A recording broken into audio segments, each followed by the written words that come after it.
सर्वांना श्री स्वामी समर्थ.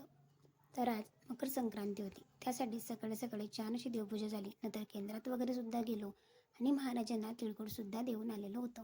कारण त्यांच्याचमुळे आज जे काही आनंदाचे दिवस आहे मात्र ते आपल्यावर महाराजांमुळेच आहे. नंतर दिवसभरामध्ये आज एवढं काम होतं, पूर्ण बिझी शेड्यूल होतं. कारण आपण बघितलं तर आज पुरणपोळी महाराजांना खूप जास्त आवडते. म्हणून नैवेद्यामध्ये पुरणपोळी केलेली होती. संध्याकाळी सुद्धा छान अशी पुरणपोळी बनवली, कारण नावांना सुद्धा पुरणपोळी तितकीच आवडते. बासुंदीसुद्धा बनवली होती, पण बासुंदीमुळे आज आमचं व्यवस्थित अशी बासुंदी जमलेली नाही. काय झालं हे तुम्हाला उद्याच्या फुल ब्लॉगमध्ये मात्र नक्की कळेल. त्याच्यानंतर भाजीसुद्धा बनवली होती आणि पोळ्यासुद्धा. एक्स्ट्राच्या पोळ्यासुद्धा होत्या. आपण म्हटलं संध्याकाळी चला गरमागरम पोळ्या बनवते आणि पुरणपोळी. अगदी छान पुरण झालेलं होतं, त्याच्यामुळे पुरणपोळी अगदी गोल मटूर झाली आणि फुगलीसुद्धा होती. जर तुम्हाला याचा फुल ब्लॉग बघायचा असेल तर उद्या मात्र नक्की आपल्या यूट्यूब चॅनल जाऊन बघा. आणि छान पुरणपोळ्या मी कशा बनवते अगदी मऊ लुसलुशीत त्यासुद्धा तुम्हाला कळतील.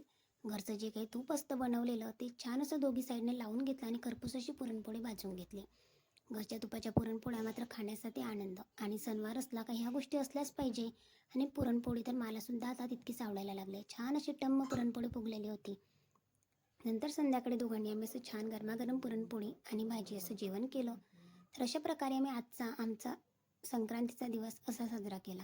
तुम्हाला सुद्धा पुन्हा संक्रांतीच्या खूप साऱ्या शुभेच्छा.